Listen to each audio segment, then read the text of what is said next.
Dengan pertanian organik, pertama kita menyehatkan tanah. Setelah tanah kita itu sehat, kita bisa menyehatkan tanaman kita. Kita makan berarti sehat tubuh kita. Setelah tubuh kita sehat, kita nggak pernah sakit, berarti sehat kantong kita yang terakhir. Itu. Ya.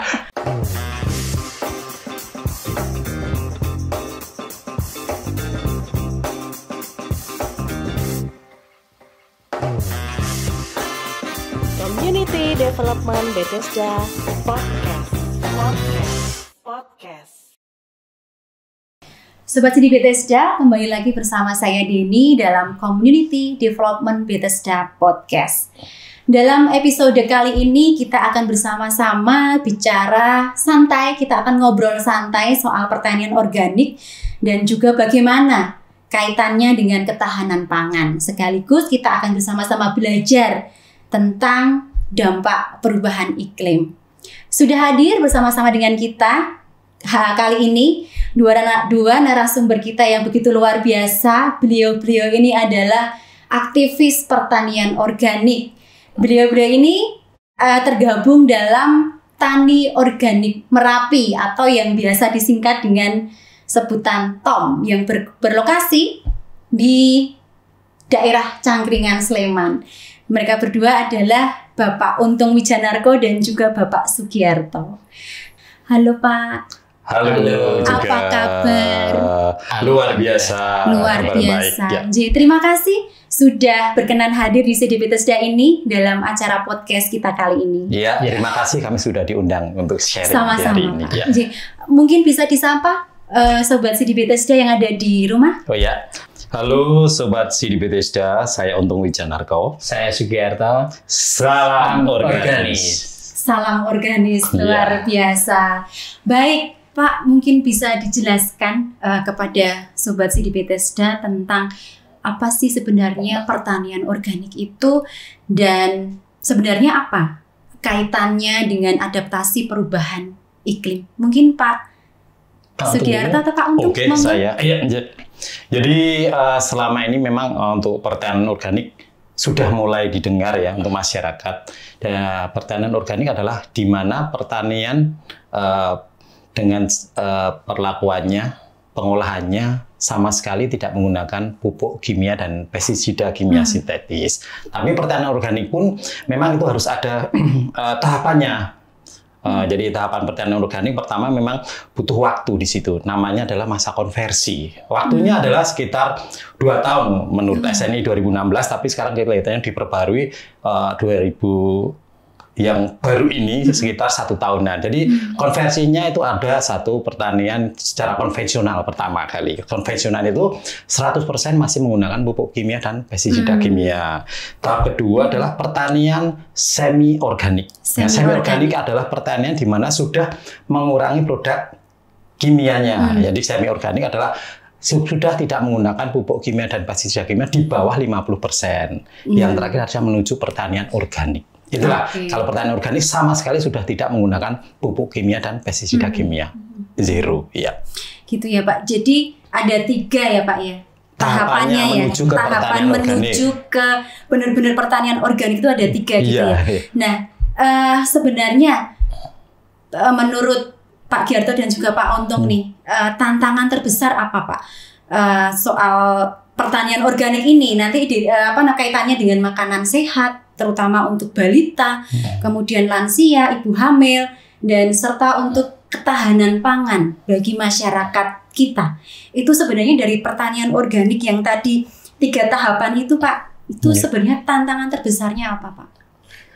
Mungkin sebelum tantangan, saya nambah sedikit tentang pertanian organik. Sebenarnya pertanian organik itu pertanian yang mengadopsi kearifan lokal juga. Betul. Ya, jadi di sini untuk pertanian organik itu pupuknya itu dari satu tempat ke tempat lain beda-beda.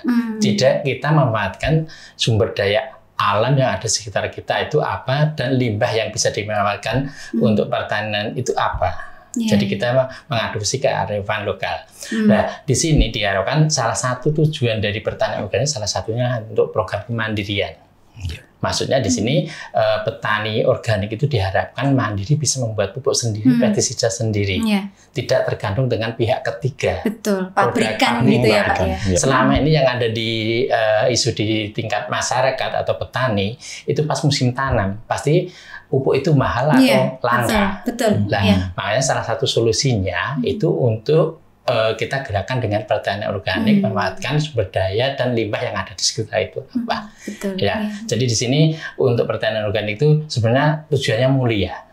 Selain untuk memperbaiki lingkungan kita, kita juga mendidik petani kita itu supaya mandiri, tidak tergantung dengan pihak ketiga. Saya juga mau menambahi dari pertanian organik tadi bahwa di samping untuk lingkungan kita sehat dalam arti tanah kita, jadi kita kan mendidik bagaimana petani itu selama ini bertani dengan tidak merusak kondisi lahan kita. Ya kan selama ini kan banyak lahan yang sudah rusak ya. Jadi bagaimana dia bersahabat dengan alam, back to nature, kembali ke alam kan seperti itu. Jadi mereka bertani dengan membuat kondisi tanah itu menjadi subur. Setelah subur kan menghasilkan produk-produk yang bisa dikonsumsi masyarakat menjadikan sehat kan seperti. Jadi kita bagaimana kalau organik itu menyediakan produk-produk yang bisa bermanfaat untuk kesehatan anak cucu kita. Betul ya. Kalau di sekitaran saya itu kan juga banyak ya Pak lahan-lahan pertanian gitu dan saya melihat memang belum ada upaya untuk kembali ke nature tadi gitu. Jadi saya lihat masih tergantung sekali dengan pabrikan kayak pestisida, kemudian pupuk-pupuk yang ada di pasaran gitu. Menyambung yang tadi, sebenarnya tantangan terbesarnya tentang pertanian organik ini apa Pak? Kalau kita kaitkan dengan makanan sehat tadi ya, dengan pertanian organik, kembali ke alam, hasilnya nanti juga untuk kesehatan masyarakat gitu ya Pak. Tentunya itu kan ada tantangannya ya Pak ya. Dalam pengolahan pertanian organik ini, terutama nanti untuk balita, lansia, kemudian ibu hamil, dan juga untuk ketahanan pangan bagi masyarakat sendiri Pak. Sebenarnya tantangan terbesar ke depan itu apa Pak? Tantangan terbesar, terus terang untuk pertanian organik bagaimana kita sisinya pertama adalah secara edukasi. Jadi kita bagaimana gambarnya branding ya, branding. Kita ingin memperkenalkan produk, mau tidak mau kan kita harus sosialisasi, sosialisasi ke masyarakat. Kita berpikir ke arah benefitnya dulu, manfaatnya. Jadi kita ke organik itu bukan ke arah profit, kita ke benefit. Profit itu hanya mengikuti. Pertama memang kita mengedukasi terutama untuk para petani dulu. Ya, bagaimana mereka kita kenalkan dengan pertanian yang bijak itu seperti apa toh? Katanya petani itu mulia. Nah, kenapa dia selama ini melakukan perlakuan pertaniannya dengan merusak tanah? Ya kan pemakaian pupuk yang diabaikan. Nah itu kita harus kita kasih edukasi bahwa ini tanah itu bagaimana kita gunakan untuk pertanian, bagaimana bisa menjadi subur, bagaimana pupuk yang kita gunakan. Itu memang kita menjadi tantangan adalah bagaimana kita sosialisasi ke petani dan mengajak petani untuk berorganik. Itu tahap awal tahun pertama kali dulu berdiri. Itu kita sampaikan ada rapat kelompok tani, kita sampaikan ada pas kapotan itu kita sampaikan mereka, kita sosialisasi, kita ajak dan tidak semua mereka ikut. Nah, dan yang kedua memang yang selama ini menjadi petani itu mulai terbuka dan mau untuk berorganik, kita sentuh dari nilai secara moral, dari moral. Jadi selama ini kan ya sebenarnya kita tanyakan, katanya petani itu mulia. Ayolah kalau kita petani itu mulia, kita sediakan pangan yang sehat, pangan yang bermanfaat, bukan meracuni. Kan seperti itu, Mbak. Iya, mungkin itu tahapan ini bisa nambah yang lainnya. Oke. Untuk tantangan sendiri di pertanian organik sebenarnya banyak sekali ya, tapi yang paling urgent sebenarnya dari segi budidayanya itu petani organik kita itu kalau pupuk bukan hal yang urgent. Karena pupuk bisa pakai pupuk organik yang kita buat sendiri. Tapi yang bikin tantangan itu membuat pestisidanya. Nah, di sini untuk pestisida organik itu fungsinya tidak seperti pestisida kimia. Kalau pestisida kimia kan fungsinya membunuh hama penyakit. Kalau pestisida organik istilahnya untuk mengusir. Untuk preventif. Jadi sebelum ada hama penyakit harus kita lakukan aplikasi penyemprotan terus. Nah, itu salah satu tantangan kita selama ini kita pendampingan ke teman-teman para petani organik, itu konsisten petani juga masih kurang. Iya, ya. betul. Banyak betul. sekali petani kita yang punya penyakit M tadi, malas. Malas. Nah, itu. Ya, dia suruh nyemprot Iya. nggak mau, seminggu sekali nggak mau.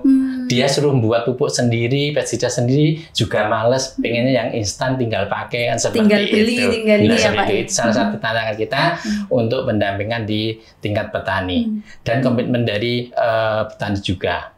Contohnya aja di sini untuk tantangan sebenarnya itu efeknya nanti ke belakang itu untuk kesediaan bahan organik juga langka. Karena konsisten dari komitmen dari petani juga berkurang. Di sini juga jadi istilahnya dua hal yang berbeda. Sebetulnya petani itu ya masalahnya komitmennya atau petani masalahnya pasarnya. Di sini dua-duanya jadi masalah. Ya, ada yang petani berkomitmen tapi dia terhalang dengan pasar. Ya, pasar juga di sini pasar sudah ada tapi terhalang di produksinya yang nggak ada kan seperti itu. Makanya di sini kita juga harus bisa mengedukasi petani kita. Cluenya itu apa yang bisa kita lakukan sekarang kita lakukan sekarang. Kita nanti perbaikan sambil jalan seperti itu. Jangan nunggu sempurna baru jalan. Nah itu salah satu tantangan. Terus tantangan selanjutnya dengan perubahan iklim ini memang sangat tentara sekali, khususnya untuk kita dari Tani Organik Merapi selama ini sudah menggeluti di pertanian organik selama 17 tahun. Baru 1 tahun terakhir ini kita untuk produksinya terlalu jelek sekali. Ya, kita biasanya bisa mengcover untuk kebutuhan supermarket itu 70-80%.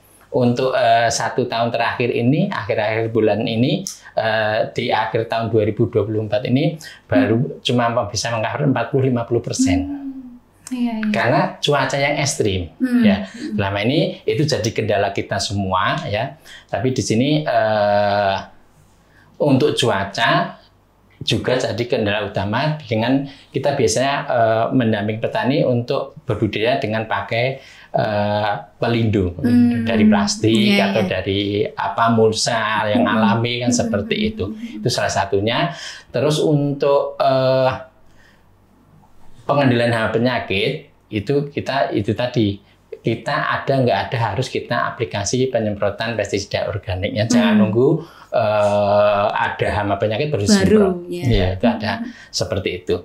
Dan di sini untuk kedepannya juga kendala khususnya di Jawa, kalau teman ini pendampingan di Jawa atau di Yogyakarta itu kendala utama petani kita itu tidak punya hak milik sawah, dia cuma sewa. Ya, kalau untuk pertanian organik itu terlalu riskan kalau sewa.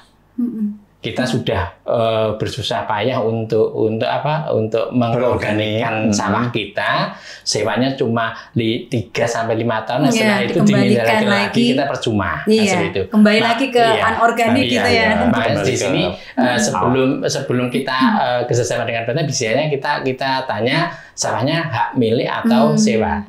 Kalau sewa minimal harus 5 tahun. Kalau cuma 1 tahun, 2 tahun kita nggak bisa untuk pendampingan seperti itu. Itu salah satu kendala. Padahal di Jogja ini untuk kepemilikan sawah paling luas sih per orang ini 3.000-an meter. Yang 1 hektar nggak ada. Nah, makanya di sini salah satu kendala juga untuk di pertanian organik, untuk petani kecil tidak bisa mengakses untuk sertifikat organik karena dia kepemilikan lahannya cuma kecil. Kalau dihitung-hitungan secara ekonomi nggak cucuk lah istilahnya. Dengan biaya sertifikasi yang notabene 30-40 juta, harus di-cover satu orang petani nggak bisa. Makanya di sini banyak sekali sebenarnya di Jogja sudah banyak sekali embrio gerakan dari para petani kecil kita untuk organik, tapi terkendala itu tadi. Kalau dia sudah masuk ke pasar ditanya sertifikat organik dia nggak punya. Seperti itu. Pak Untung dan juga Pak Sugiarto, kalau tadi kita berbicara tentang pupuk ya Pak, untuk pertanian organik ini ternyata ada pestisidanya juga gitu ya. Nah ini bedanya Pak. Bedanya pestisida untuk pertanian organik dengan pestisida yang kimia itu sebenarnya apa? Perbedaan pestisida organik dan pestisida yang kimia itu bahan bakunya. Ya, bahan bakunya. Di sini untuk pestisida kimia menggunakan bahan baku dari kimia sintetis biasanya. dan dia itu benar-benar racun biasanya. Terus kalau pestisida organik itu pestisida kita sumbernya dari sumber daya alam sekitar kita. Ini Pak, tadi kan sudah saya sebutkan di awal bahwa Pak Sugiarto dan juga Pak Untung ini kan tergabung dalam TOM ya, Tani Organik Merapi gitu. Nah kalau boleh tahu nih Pak, sebenarnya TOM itu tuh apa gitu ya? Kemudian apa sih yang melatar belakangi kok akhirnya terbentuk ini? Kok bentuk TOM itu latar belakangnya apa gitu ya Pak? Dan visi misinya itu apa, sejarahnya TOM itu seperti apa, mungkin bisa diceritakan ke Sobat Sidi Bethesda. Oh iya, oke. Jadi TOM itu tadi singkatan Tani Organik Merapi, punya arti bertani organik di bawah lereng Gunung Berapi. Jadi TOM itu berdiri 1 September 2008. Iya, yang melatar belakangi apa ya? Dan terus terang rasa empati ya, rasa empati kami terhadap satu kondisi alam yang selama ini memang kondisinya sudah rusak parah, apalagi di Pulau Jawa ya. Kondisinya dengan pupuk kimia sudah diambang batas, ditanami, hasilnya juga nggak optimal. Pupuk kimianya harus banyak, dan kalau lihat juga semprotannya juga diambang batas, kan seperti itu. Terus selanjutnya adalah satu masalah kondisi masyarakat juga. Masyarakat selama ini dengan pola hidup, bagaimana lifestyle-nya dia mengkonsumsi produk-produk yang tersedia hanya produk-produk yang kimia selama itu ya, selama itu. Akhirnya timbulnya banyak berbagai macam penyakit kan. Ya, itu aja tidak hanya orang tua, tapi anak-anak muda ya. Ada penyakit diabetes, stroke, terus apa lagi Mbak Dedi? Apa? Diabetes, stroke, terus apa lagi? Kanker dan sebagainya. Itu karena apa? Faktor pola makan. Selama ini pakai menggunakan kimia, mungkin makanan yang cepat saji dan sebagainya, kan seperti itu. Nah, itu yang akhirnya menjadi latar belakang, dan yang ketiga itu masalah ketertarikan di anak-anak muda dalam dunia pertanian, apalagi mereka yang jurusannya pertanian, inginnya mana kerjanya di bank gitu, di belakang meja, berdasi dan sebagainya. Mereka tidak berpikir bagian kita membangun desa dan sebagainya, kan seperti itu. Itulah yang menjadi keprihatinan, karena memang orang tua sudah mendidik, memberikan dari kecil, mengajarkan kepadanya bahwa kamu jangan seperti saya jadi petani itu rekoso, ya enggak? Pada waktu itu ya kan panas, betul. Cewek-cewek ke sawah ireng, hitam kan seperti itu. Nah itulah yang di pertanian itu tidak ada harapannya, ya seperti akhirnya anak-anak muda seperti. Nah itulah yang menjadi latar belakang kami. Akhirnya kami berkeinginan untuk bagaimana kita menarik kondisi alam itu biar subur bagaimana, biar petani-petani anak-anak muda tertarik di dunia pertanian ini seperti apa, biar petani-petani itu kembali ke pertanian yang back to nature gitu seperti apa, itu yang selama ini kita. Dan akhirnya di 2008 itu pas munculnya adanya isu, ada program pemerintah pada waktu itu Go Organik 2010. Nah, akhirnya kita mulai dengan pertanian organik, dengan kita adanya lahan 1,5 hektar ya pada waktu itu. Kita mulai di situ dengan kita punya visi misinya adalah pertama, satu, kami ingin terus terang karena rasa empati kami. Saya anak petani ya. Pak Giarto juga anak petani, dari sisi kondisi income pendapatan. Jadi petani itu hanya bisa selama ini berproduksi, panen, setelah itu dia punya beras, itu udah ayam. Dia tidak berpikir bagaimana hidup secara sosial. Dalam arti, satu, ada sumbangan dan sebagainya. Terus kedua, menabung untuk menyekolahkan anak dan sebagainya. Itulah yang menjadi pemikiran kami, bahwa kami ingin meningkatkan petani dari sisi nilai ekonominya. Biar petani itu sejahtera ya dengan dunia pertanian. Terus kedua tadi, memberikan proof atau bukti kepada anak-anak muda. Ternyata dunia pertanian itu tidak hanya sebagai activity aja. Bangun nganggur. Jadi kegiatan daripada tidak kerja. Kan seperti itu. Selama ini yang dilakukan anak muda kan sambil nunggu pekerjaan, aku jadi petani aja. Bukan sebagai profesi, sebagai main job, tapi side job kan di situ. Makanya ingin anak-anak muda itu bukan jadi petani, tapi dari pengusaha petani. Kalau pengusaha petani kan ada manajemennya pertanian di situ, menghitung masalah analisa usaha taninya seperti apa biar maju dan sebagainya, menghitung masalah manajemen pemasarannya seperti apa, manajemen produksinya kita atur seperti apa, pola tanam dan sebagainya. Terus ketiga, inginnya tadi mengajak petani sekitar, ayo bertani secara bijak tadi. Dan terakhir, bagaimana kita ingin memberikan masyarakat produk-produk yang bisa menyediakan produk-produk yang menyehatkan bagi masyarakat, tidak meracuni masyarakat Indonesia. Itu Mbak Dini ya. Ya. Ini bagaimana Mbak? Nambah sedikit Mbak Dini ya untuk masalah pertanian organik juga yang latar belakangnya kenapa kita berdua bergerak di TOM ya, Tani Organik Merapi selama 11 tahun ini. Karena kita backgroundnya dari anak desa semua, yuk kita bertani aja. Ya seperti itu. Lah bertani ya bertani yang menjanjikan apa selama ini orang tua kita kan kehidupan seperti ini kan seperti itu. Lah itu salah satu malah sebagai tantangan kita. Kenapa pertanian tidak diminati oleh generasi muda? Makanya kita berenam sepakat untuk membuat usaha di bidang pertanian. Lah khususnya di pertanian organik. Karena dengan pertanian organik pertama kita selain berbisnis kita juga ada misi sosialnya. Misi sosial pertama kita dengan pertanian organik kita melestarikan lingkungan kita, tidak merusak lingkungan kita. Ya itu. Terus yang kedua kita ingin mengangkat kesejahteraan petani. Selama ini petani kita kehidupannya seperti itu aja. Bisa untuk hidup, tidak bisa untuk kaya. Ya seperti itu ya. Bisa untuk hidup, tidak bisa untuk kaya. Nah, makanya dengan pertanian organik kita nanti ingin mengangkat kesejahteraan petani. Karena dengan pertanian organik hasil organiknya kita beli dengan harga yang lebih mahal.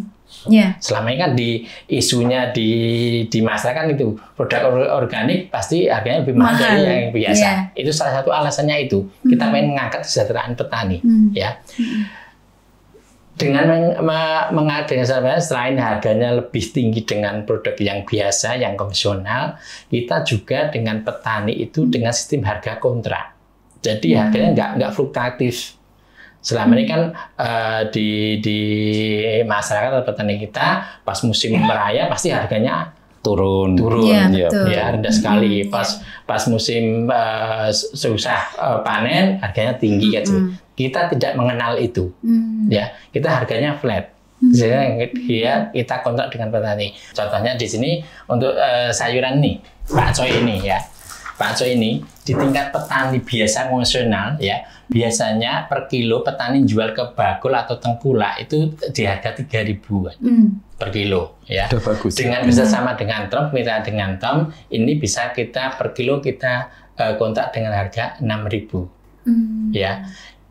Pak Coy, cesim, bayam, kangkung hampir sama semua ya. Terus untuk yang tomat ya. Ini kita kontak dengan harga 12.000 per kilo. Padahal di sini harga terendah tomat pas kemarin itu hampir per kilo cuma 500 sampai 1.000. Pas paling rendah sendiri ya. Harga rata-rata itu biasanya di pasar itu 8.000-an. Ya. Harga tertinggi kemarin sampai 18 sampai 20 memang ya. Tapi kini kita flat dengan harga kontrak 12.000 per kilonya. Ya, seperti dengan harga kontrak ini kita jaminan pasar dan jaminan harga petani kita jamin asal dia mau nanam aja. Oh gitu. Ya seperti itu. Iya, saya juga mau nambahi tadi dari sisi harga kontrak. Jadi TOM itu sendiri kita menganut dengan sistem fair trade, perdagangan yang berkeadilan. Jadi bagaimana penentuan dari sisi harga kontrak tadi? TOM bukan yang menentukan TOM, tapi duduk bareng antara petani dengan TOM. Nah, gampangnya tadi Pak Coy ya, Pak Giarto. Kita hitung-hitung dari sisi analisa usahanya, kita cari break even point-nya berapa di situ. Nah, kemarin ketemu sekitar 3.000-an ya, 3.000-an BEP-nya. Terus TOM itu acuannya kalau BEP itu kan dari sisi tenaga kerja udah dihitung. Kadang-kadang petani kan nggak menghitung tenaga kerjanya, nggak dihitung kan, nggak dihargai itu. Terus dari sisi tanah dia dihitung sewa lahan. Itu acuan TOM sebagai kebutuhan primer. Jadi dari gaji petani sudah masuk, sewa lahan sudah masuk. PR-nya TOM memberikan kebutuhan sekunder dan tertier, memberikan nilai margin kontrak. Tadi kan 3.000. Dari 3.000 kita kasih margin kontrak 3.000 jadi 6.000. Tujuannya apa? Kita kasih nilai margin memberikan kebutuhan sekunder dan tertier. Petani bisa menabung.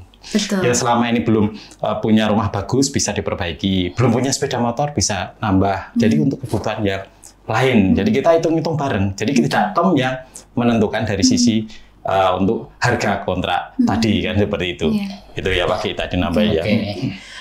Tadi yang latar belakangnya pertama tadi kan tentang untuk bisnis ya, bisnis sayuran organik. Yang kedua tadi kelestarian lingkungan. Yang ketiga tadi untuk kesejahteraan petani. Terus yang terakhir dari kita itu sebenarnya untuk ibadah. Ya, petani itu pekerjaan yang mulia enggak Mbak? Iya, ibadah. Iya, kenapa betul. mulia? Iya, dia bisa membantu masyarakat banyak dengan hasil hasil panennya itu. Makanya itulah ibadah. Tapi jangan salah, ibadah dengan cara yang salah itu jadi ibadah. Contohnya dengan kita menyediakan makanan ya yang dibutuhkan oleh masyarakat banyak, tapi di sini kita kasih racun, itu jadi ibadah atau enggak? Betul. Jadi ibadah enggak? Tidak kan? Seperti itu. Makanya dengan pertanyaan ini kita niatnya ibadah, ngasih makanan yang sehat, yang baik untuk masyarakat umum. Betul. Ya, seperti itu. Jadi dengan pertanyaan ini tanpa menggunakan pupuk dan pestisida kimia, kita ibadahnya mudah-mudahan bisa diterima Allah Subhanahu wa taala. Terus yang di sini yang terakhir mungkin dengan pertanian organik kita punya slogan, Mbak. Apa itu Pak slogannya? Slogannya dengan pertanian organik pertama kita menyehatkan tanah. Sehat tanah kita. Setelah tanah kita itu sehat, ya, kita bisa menyehatkan tanaman kita. Betul. Ya, kan? Setelah tanaman kita sehat, kita makan berarti sehat tubuh kita. Setelah tubuh kita sehat, kita nggak pernah sakit, berarti sehat kantong kita yang terakhir. Itu, ya. Sehat tanah kita, sehat tanaman kita, sehat tubuh kita, sehat kantong kita. Itu slogannya gitu ya. Itu slogannya Tom ya. Secara begitu sehat kita kan bisa bekerja keras, jadi kantongnya menjadi sehat, kan seperti itu. Nambah terus isi kantongnya ya Pak. Karena orang sakit ya itu mahal loh Mbak. Orang sakit itu mahal. Orang sakit itu berapapun biayanya pasti lakukan. Ya itu. Oke. Baik, luar biasa Tom ini Pak. Tidak hanya mengedukasi ke masyarakat tapi juga membantu dari segi ekonomi, peningkatan ekonomi masyarakatnya gitu ya.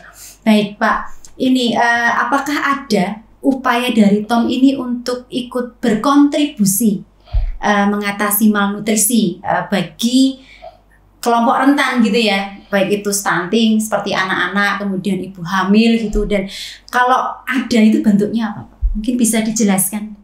Saya punya ide bagaimana sayuran itu bisa masuk ke tubuh anak kita. Ya, oke sekarang yang baru ngetren kan istilah nugget ya. Banyak kan nugget, anak-anak pasti suka dengan nugget. Makanya salah kita juga edukasi atau pelatihan tentang pembuatan nugget sayur. Ya, dari wortel, dari bayam itu kita buat nugget seperti itu. Terus kita juga membuat menu contohnya es sup sayur.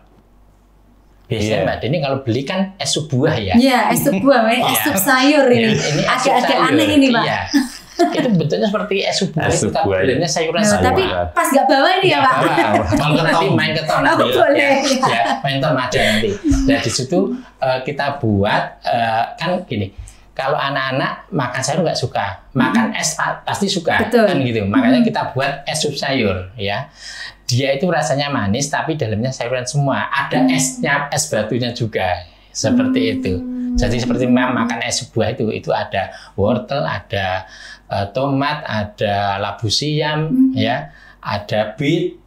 Itu kita buat resep es sup sayur. Ada juga kita buat es krim sayur. Ya, es krim itu variannya kan biasanya macam-macam, ada yang coklat, vanila, ya. Nah, kita buat varian sayuran. Dari wortel gitu ya Pak ya. Bayam, brokoli seperti itu. Mungkin saya juga mau menambah di samping yang dilakukan pagi, karena pagi hobinya masak dia. Es sup sayur ini pagi, gitu. Ada puding itu untuk anak-anak. Tapi yang ini tekankan bagaimana Tom dalam ikut berkontribusi dalam masyarakat umum ya. Kita terus terang kita pada waktu itu pernah di awal-awal Tom kita mengisi untuk workshop. Kita ada workshop, kita kerja sama dengan Bank Indonesia, kita dengan akademisi, terus dengan pihak supermarket, terus kita kerjasama dengan pelaku-pelaku organik dan semuanya. Jadi bagaimana kita mensosialisasikan masalah pentingnya organik baik dari sisi untuk budidaya maupun dari sisi untuk produknya, bagaimana manfaatnya. Jadi pada waktu diadakan di Bank Indonesia, sekaligus di situ di workshop itu kita ada acara pameran. Jadi kita memperkenalkan untuk produk-produk kita bahwa manfaat dari pertanian organik itu apa, baik untuk kesehatan, untuk anak-anak juga, untuk bagaimana mengatasi bagaimana kekurangan gizi. Nah itu kan nilai plusnya kan seperti itu kan itu loh. Dan terutama bagi ibu hamil itu kan terbukti pada waktu itu setelah acara itu luar biasa, kita untuk permintaan organiknya luar biasa. Akhirnya memang di situ juga kita adakan juga pengiriman duta organik Tom itu ke masing-masing supermarket ya. Kita kerjasama dengan pihak akademisi. Kebetulan Tom itu kan usahanya kita tidak hanya di agribisnis sayuran itu kita budidaya, kemitraan dengan petani, penekanan kita kan kemitraan petani. Terus setelah itu produk kita jual ke pasar. Kita juga sebagai tempat agrowisatanya juga untuk kunjungannya. Jadi memperkenalkan bagaimana pertanian organik itu. Terus yang ketiga kita sebagai P4S, Pusat Pelatihan Pertanian Pedesaan Swadaya. Jadi Tom itu tidak hanya untuk agribisnis tapi dia sebagai pusat pelatihannya. Ya, jadi di situ bagi mereka yang mau berlatih, belajar tentang pertanian organik dan sebagainya bisa berkunjung baik dari sisi hulu maupun hilir. Jadi karena Tom itu usaha kita dari hulu sampai hilir, bisa dari sisi untuk budayanya, manajemennya juga, marketnya, terus nanti bagaimana untuk jadi semuanya all kan seperti itu. Itulah yang ini kita berkontribusi bagaimana biar anak-anak muda itu tertarik. Ternyata luar biasa bisnis di dunia pertanian. Sekarang kan udah muncul mulai petani-petani milenial. Dan di Tom sendiri kemarin juga udah banyak sih anak-anak petani yang kita udah pada pelatihan di sana, dan mereka merasakan luar biasa. Yang menjadi kendala di Tom apa di sini? Pasar tidak kendala. Yang menjadi kendala bagaimana kita menggandeng untuk mitra-mitra. Kita mencari pasukan-pasukan organiknya, gitu Mbak Deni. Baik, ya Pak Sugiarto dan juga Pak Untung. Ini kan sudah lama. Tadi 17 tahun ya Pak menggeluti pertanian organik ini. Tentunya ada banyak suka dan dukanya ya Pak. Ada banyak pengalaman-pengalaman yang luar biasa yang dialami oleh Pak Sugiarto dan juga Pak Untung.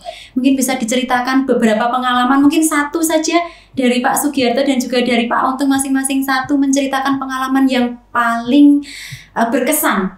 Iya, Mbak Deni. Jadi yang paling berkesan kalau saya di Tom itu terus terang bagaimana menjalani usaha ini pas mulai jalan ada erupsi Merapi itu ya. Jadi luar biasa, kita berjalan 2 tahun itu, 2 tahun 2008 baru mulai 2010 ya. Jadi kita mulai baru mau babat alas. Terus terang kalau itu mentalnya nggak kuat, terus terang karena semua rusak, lahan kita rusak di situ. Dan saya udah putus asa, terus terang sudah putus asa karena pada waktu itu anak saya masih umur 7 bulan. Saya berpikir bagaimana, gimana ya ini. Tapi pagi pada waktu itu menyampaikan bahwa aku itu dia kan dari Solo ya, ke Jogja kamu ajak itu untuk usaha bareng-bareng. Terus dia berpikir juga bahwa kita punya mitra petani, kita punya karyawan, mereka butuh dari makanan dari sini. Rezeki dari sini. Jadi aku pikir-pikir, iya bener. Akhirnya di situ karena semuanya luar biasa rusak dan memang kondisinya kita sudah tidak bisa nanam. Nah itulah akhirnya yang menjadi pengalaman saya. Ternyata di balik itu semua, kalau kita putus asa, ternyata kita mulai usaha baru mungkin bisa minus dari bawah ya. Dan ternyata Tuhan itu kasihkan setelah itu luar biasa, Tom bisa jalan dan running. Jadi memang di situ kita tekankan yang menjadi penekanan saya bahwa kita usaha itu pertama harus ada komitmen. Komitmen awal itu dulu apa? Kami mendirikan Tom itu awalnya apa? Pertama, usaha kita bisa bermanfaat bagi orang lain. Kita hidup bisa bermanfaat bagi orang lain. Kedua adalah konsisten. Kondisi apapun, hujan panas, maupun erupsi, kita harus tetap jalan kan seperti itu ya, duka-duka. Yang ketiga ada persisten, kita fokus. Kita nggak usah berpikir bisnis lain, yang penting bisnis itu aja kita geluti. Ternyata Tuhan kasih rezeki yang luar biasa. Nah, saya berpikir ternyata setelah itu saya ambil banyak sampai hari ini ternyata kita Tom bisa melebarkan sayap, kita ada di Jawa Tengah, ada di Jawa Timur, ada di Yogyakarta, kan seperti itu. Dengan pemberian teman-teman yang lain, baik mitra-mitra dan yang lain. Itulah yang menyentuh hati saya. Ternyata kita memang di balik itu semua Tuhan kasih yang luar biasa. Gitu. Luar biasa. Kalau dari saya sendiri, untuk pengalaman saya yang berkesan selama menggeluti TOM ini selama 17 tahun, saya merasa bangga bisa ikut andil kesejahteraan masyarakat kita, terutama masyarakat petani dengan pertanian organik. Dulu petani kita itu nggak punya apa-apa, nggak punya sepeda motor, bisa beli sepeda motor, nggak punya rumah yang permanen, bisa bikin rumah. Itu suatu kebanggaan tersendiri bagi saya, ya. Terus yang kedua, kita selama ini tidak bermimpi bisa mengajari, mendidik para generasi muda, ya. Kita tanya cuma bisnis di sayuran, ya udah jualan sayuran aja. Ternyata dengan seiringnya waktu, berjalannya waktu, kita jadi tempat pelatihan. Nah, di situ kita salah satu sarana ibadah kita yaitu ilmu yang bermanfaat, ilmu yang bisa diturunkan ke orang yang lain. Itu Mbak Deni, terima kasih. Luar biasa pengalamannya aja, Pak. Ini Pak, tadi sudah disampaikan, sudah diceritakan ke Sobat City Bethesda bahwa pengalaman-pengalaman selama 17 tahun ini luar biasa sekali. Nah, tantangan apa Pak yang dihadapi selama menjalankan TOM ini? Selain tadi pengalaman yang tadi, mungkin ada tantangan-tantangan yang lain yang dihadapi dalam menjalankan TOM ini, mungkin bisa diceritakan, dan juga mungkin bagaimana peluang di masa mendatang tentang pertanian organik ini, Pak. Jadi tidak semudah ya kita membalikkan tangan, apalagi TOM. Kita berdiri pada waktu itu 2008, banyak sekali tantangannya. Apalagi sesuatu yang baru. Organik pada waktu itu kan sesuatu yang baru. Memang sudah ada yang pemain organik pada waktu itu udah 3 tahun yang lalu. Tapi bagaimana kita berpikir pada waktu itu, kita punya usaha di pertanian organik. Bagaimana kita harus membranding usaha kita, dan orang itu biar mengkonsumsi, dalam arti membeli, mau menggunakan, kan seperti itu. Jadi kita berpikir bagaimana pada waktu itu untuk produk organik sendiri selama ini belum dikenal masyarakat. Nah, akhirnya kita mulai dengan sistem kita adanya sosialisasi dan sebagainya, kan seperti itu, dan kita mulai mengajak kanan kiri, tapi luar biasa tantangannya. Kita ngajak petani, kita sosialisasi di kelompok tani, nggak ada sama sekali yang ikut, mengacukan semuanya. Ada yang ikut paling 1, 2 dan kembali terus seperti itu. Terus memang yang kedua, apalagi dari saya sendiri pribadi kan dulu memang sebagai pernah kerja dari pihak orang tua sendiri, keluarga juga sudah, istri juga memang nggak mendukung awalnya. Memang kenapa kamu udah kerjain anak kok bertani, kan seperti itu. Tapi kami ingin membuktikan di situ. Jadi memang banyak. Terus kedua dari yang selanjutnya adalah dari sisi kita untuk setelah erupsi itu yang paling berat tantangan kita adalah masalah permodalan. Terus terang kami dari modal tinggal dulu 1 sepeda motor ya, pagi ya, 1 sepeda motor, 2 sepeda motor kami erupsi udah habis-habisan, kami gadekan. 1 kami gadekan, tinggal 1 sepeda motor. Kami berdua bersama-sama ya, ke Solo, ke Magelang ya, itu pakai sepeda motor, sampai jatuh juga di situ, kan seperti itu. Kalau kita mentalnya nggak kuat, sudah kita mundur ya, seperti itu. Tapi puji Tuhan pada waktu itu ada teman yang mau invest untuk, dalam arti juga membantu kami, dan itu mulai bisa jalan. Jadi kita banyak dukanya juga, kalau kita ceritakan banyak sekali yang itu ada sedikit ya. Akhirnya dengan kita yakin, dengan penuh keyakinan, akhirnya kita bisa running. Ya, mungkin pagi sampai. Kalau dari saya sendiri, untuk tantangan menggeluti pertanian organik, pertama kita masih belajar juga Mbak Deni untuk membuat resep tentang pestisida organik yang manjur. Ya, itu masih jadi PR kita. Selama ini kendala di lapangan ternyata bukan pupuk organiknya, tapi pestisida organiknya. Ya, itu masih kita riset ya. Terus yang kedua, tantangan selama kita pendampingan dengan petani organik itu komitmen dari petani kita masih kurang, ya, masih kurang, konsistennya juga kurang, masih hilang muncul belum konsisten ya. Karena itu kita sudah punya pasar, harus punya pasukan yang komitmen. Betul. Itu ya. Terus kalau untuk peluangnya di sini sebetulnya untuk pertanian organik peluangnya masih sangat bagus ya. Karena di sini kenapa saya katakan itu? Karena dari tahun ke tahun pasti jumlah penduduk bertambah, nggak mungkin berkurang, ya kan? Lah, untuk penduduk kita orang pasti butuh makan, benar nggak Pak? Ya. Lah, butuh makan. Sedangkan ya lahan pertanian kita itu semakin tahun ke tahun semakin berkurang, tidak bertambah malahan. Lah, itu suatu tantangan dan peluang, Mbak. Ya, karena semua orang butuh makan, harus ada yang menyediakan makan. Dengan kondisi lahan yang berkurang terus dari tahun ke tahun, jadi PR kita. Bagaimana dengan lahan yang ada itu kita bisa mencukupi kebutuhan masyarakat kita. Lah itu ya.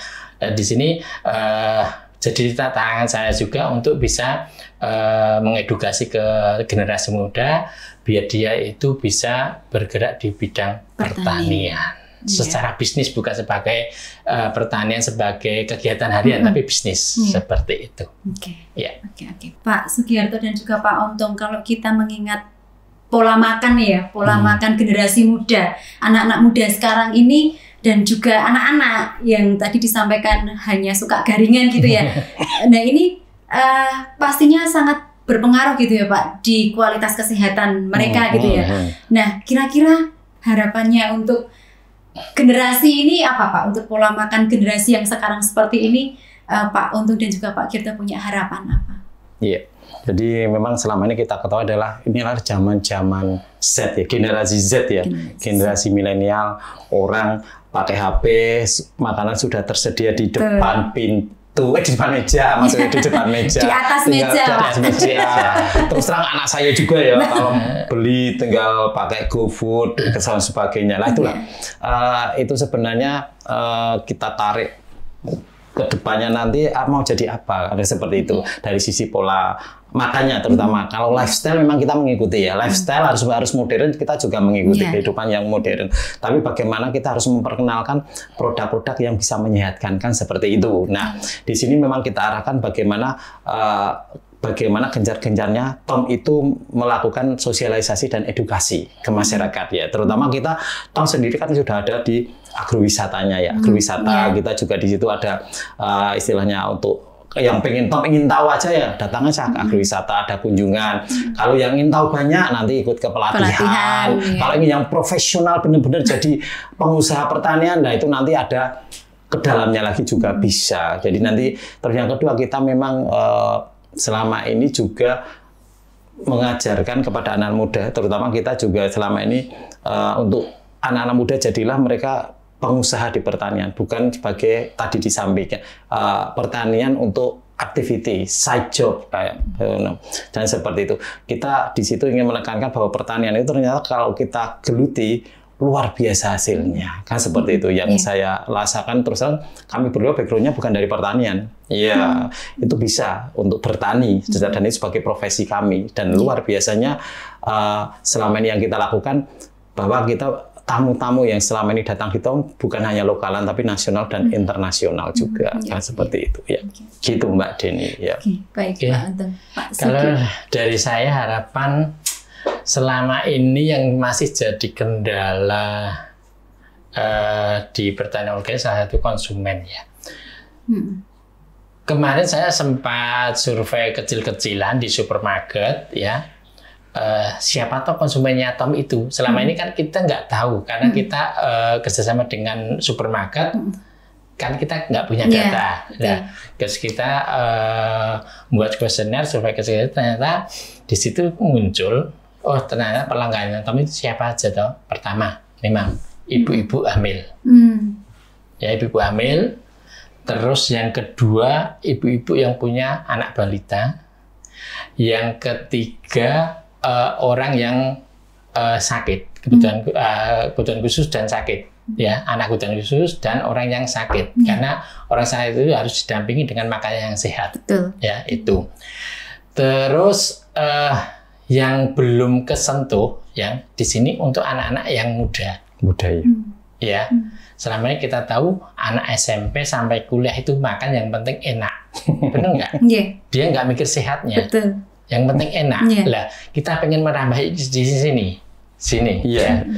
Di sini makanya saya pengen ada gerakan mungkin nanti buat workshop atau kerjasama dengan dinas kesehatan untuk membidik yang anak-anak generasi muda ini ya. Selama ini dia belum mikir sehatnya, ya. Yang mikir sehat ini ibu-ibu sama orang yang tua sama yang orang sakit, itu. Makanya harapan saya itu jadi PR kita nanti bisa merambah ke generasi muda biar dia itu bisa mengkonsumsi makanan yang sehat itu bagaimana, ya itu.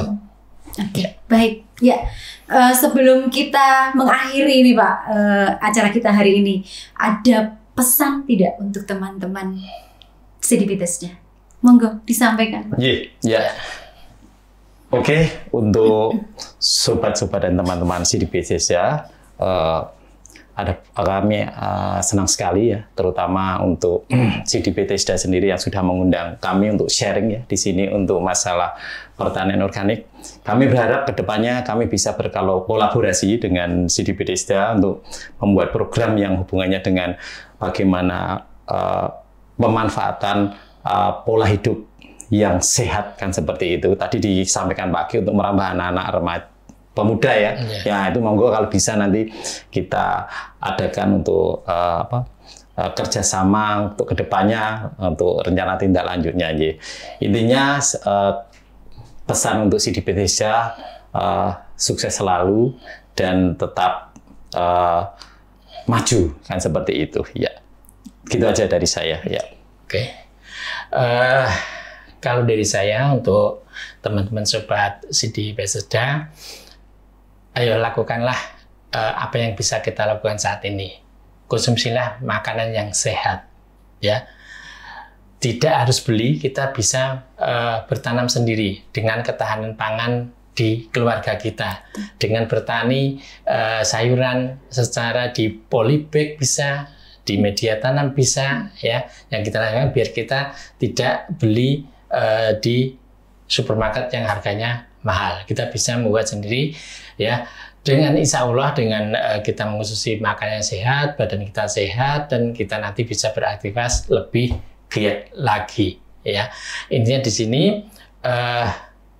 kalau kita pengen sehat tadi dari slogan Tom tadi, dengan pertanian organik kita menyehatkan tanah kita bisa menyehatkan tanaman kita bisa menyehatkan tubuh kita. Dan yang terakhir yang paling aku suka, sehatkan dong kita.